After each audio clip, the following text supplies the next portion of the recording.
എല്ലാവർക്കും ഇന്നത്തെ അപ്ഡേറ്റിലേക്ക് സ്വാഗതം. പ്രധാനപ്പെട്ട 5 അപ്ഡേറ്റുകളാണ് എത്തിക്കുന്നത്.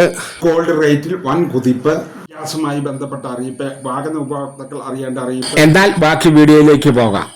പശ്ചിമേഷ്യയിൽ ഉണ്ടായ സംഘർഷത്തെ തുടർന്ന് ആഗോള ഇന്ധന വിലയെ ബാധിക്കുമെന്ന് ആശങ്കയെ തുടർന്ന് ആഭ്യന്തര ഇന്ധന ശൃംഖലയെ സംരക്ഷിക്കുന്നതിന് വേണ്ടി ജൂൺ മാസത്തിൽ നടപ്പിലാക്കിയ നിയന്ത്രണങ്ങളാണ് കേന്ദ്ര സർക്കാർ പിൻവലിക്കുകയാണ്. നേരത്തെ നടപ്പിലാക്കിയ നിയന്ത്രണങ്ങൾ ഇങ്ങനെയായിരുന്നു. വാണിജ്യ ആവശ്യങ്ങൾക്കായി പൊതു പമ്പുകളിൽ എത്തുന്നവർ അവർക്ക് വളരെയേറെ ബുദ്ധിമുട്ടാകുന്ന നിയന്ത്രണമായിരുന്നു ഉണ്ടായിരുന്നത്.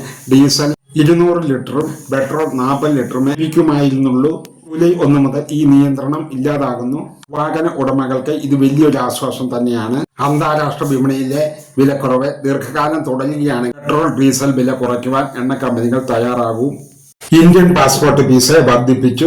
ഇനി മുതൽ നഷ്ടപ്പെട്ടതോ കേടായ വിസകൾക്ക് വലിയ പിഴയാണ് നൽകേണ്ടി വരിക. ഇന്ത്യക്കാർക്ക് 27 രാജ്യങ്ങളിൽ വിസയില്ലാതെയും അതുപോലെ തന്നെ 66 രാജ്യങ്ങളിൽ ഈ വിസ രീതിയിലും യാത്ര ചെയ്യാൻ സാധിക്കും. വിസ ഓൺ അറൈവൽ സമ്പ്രദായത്തിലൂടെ 47 രാജ്യങ്ങളിലും യാത്ര ചെയ്യാൻ സാധിക്കും. ഇന്ത്യൻ പാസ്പോർട്ട് ഉടമകൾക്ക് മികച്ച യാത്രാ സൗകര്യമാണ് ഒരുക്കിയിരിക്കുന്നത്. 15 വയസ്സ് മുതൽ 18 വയസ്സ് വരെയുള്ള കൗമാരക്കാർ 1750 രൂപയാണ് പുതിയ ഫീസ്. സർക്കാർ പാസ്പോർട്ട് അപേക്ഷയ്ക്ക് 5000 രൂപ വർദ്ധിപ്പിച്ചു. 18 വയസ്സിന് മുകളിലുള്ള മുതിർന്നവർക്കുള്ള പാസ്പോർട്ട് ഫീസ് 1500 രൂപയിൽ നിന്നും 1000 രൂപ വർദ്ധിപ്പിച്ച് 36 പേജുള്ള പാസ്പോർട്ടിന് 2500 രൂപയായി. ഇപ്പോൾ ആരും സബ്സ്ക്രൈബ് ചെയ്യുന്നില്ല. എൻ്റെ കൂട്ടുകാർ ഒന്ന് സബ്സ്ക്രൈബ് ചെയ്ത് വെക്കണേ, ഒന്ന് ലൈക്കും ചെയ്യണേ. നിങ്ങളുടെ കൂട്ടുകാരിലേക്ക് ഈ വീഡിയോ ഒന്ന് എത്തിക്കുവാനും ശ്രമിക്കുക. ഇതുപോലെയുള്ള അപ്ഡേറ്റുകൾ അപ്പോൾ തന്നെ എൻ്റെ കൂട്ടുകാരിലേക്ക് എത്തിച്ചേരുന്നതുമായിരിക്കും. അതുപോലെ തന്നെ 60 പേജുള്ള പാസ്പോർട്ടുകൾ ഇനി നിങ്ങൾക്ക് ലഭിക്കണമെങ്കിൽ 3500 രൂപ വരെ നൽകേണ്ടി വരും. ഇപ്പോഴത്തെ കണക്കനുസരിച്ച് നിലവിലെ യാത്രക്കാർക്കൊക്കെ മികച്ച യാത്രാ സൗകര്യമാണ് ലഭിച്ചുകൊണ്ടിരിക്കുന്നത്. ഇനി പാസ്പോർട്ട് എടുക്കുവാൻ പോകുമ്പോൾ ഈ കാര്യങ്ങൾ പ്രത്യേകം ശ്രദ്ധിക്കാൻ ശ്രമിക്കുക. മൂന്നാമത്തെ അപ്ഡേറ്റിലേക്ക് കടക്കാം. ഉജ്ജ്വല യോജന പദ്ധതിയിൽപ്പെട്ടവർ ഉടൻ തന്നെ KYC ചെയ്യേണ്ടതുണ്ട്. അല്ലാത്ത പക്ഷം അവരുടെ സബ്സിഡി ഒഴിവാക്കപ്പെടുന്നതായിരിക്കും. നിങ്ങൾ KYC ചെയ്തില്ലെങ്കിൽ സിലിണ്ടർ അടുത്ത പ്രാവശ്യം എടുക്കുന്ന സമയത്ത് ഫുൾ സിലിണ്ടർ വില കൊടുക്കേണ്ടിയും വരും. KYC സമയപരിധി അവസാനിച്ചിരിക്കുകയാണ്. അടുത്തുള്ള ഗ്യാസ് ഏജൻസിയുമായി നിങ്ങൾ ബന്ധപ്പെടുക. ഗാർഹിക വാണിജ്യ സിലിണ്ടറുകളുടെ വില കുറയുവാൻ സാധ്യത. പുതിയ നിയന്ത്രണങ്ങൾ പ്രകാരം ഗ്യാസ് ബുക്ക് ചെയ്ത് 5 ദിവസത്തിനകം ലഭിച്ചില്ലെങ്കിൽ ആ ബുക്കിംഗ് സ്വയം റദ്ദാകുന്നതായിരിക്കും.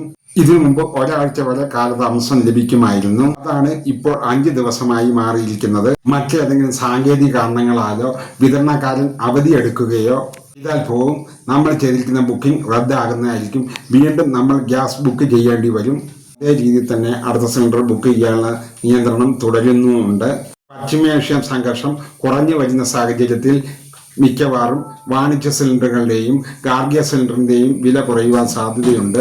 500 മുതൽ 750 രൂപ വരെയാണ് കുറയുവാൻ സാധ്യത. മായി ബന്ധപ്പെട്ട ചർച്ച കേന്ദ്ര സർക്കാർ എണ്ണ കമ്പനികളുമായി നടത്തി കഴിഞ്ഞു. സാധാരണയായി മാസത്തിലെ 1-ാം തീയതിയാണ് എണ്ണ കമ്പനികൾ വില പുതുക്കി നിശ്ചയിക്കുന്നത്. വില കുറയുന്നതോടുകൂടി ഹോട്ടൽ ഭക്ഷണങ്ങളുടെയൊക്കെ വിലയും കുറയുവാൻ സാധ്യതയുണ്ട്. ഇനി അടുത്തത് ഗോൾഡ് റേറ്റിലേക്ക് കടക്കാം. പശ്ചിമേഷ്യ സംഘർഷം അയയുന്ന സാഹചര്യമാണ് ഇപ്പോൾ കാണുന്നത്. അമേരിക്കയും ഇറാഖും കരാറിൽ ഒപ്പിടുകയും വീണ്ടും സംഘർഷത്തിലേക്ക് തിരിച്ചു വരികയും ചെയ്യുന്ന സാഹചര്യങ്ങൾ ഉടലെടുക്കുന്നതിനാലാണ് ഇതുവരെ സ്വർണത്തിന്റെ വില ചാഞ്ചാട്ടം തുടരുന്നത്. രാവിലെ ഗോൾഡ് റേറ്റ് വളരെയേറെ കുറഞ്ഞതായിരുന്നു.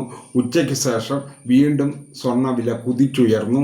സ്വർണ്ണവില വളരെയേറെ താഴോട്ട് പോയതായിരുന്നു. ഇന്ന് 1 ഗ്രാം സ്വർണത്തിന്റെ വില 13,020 രൂപ.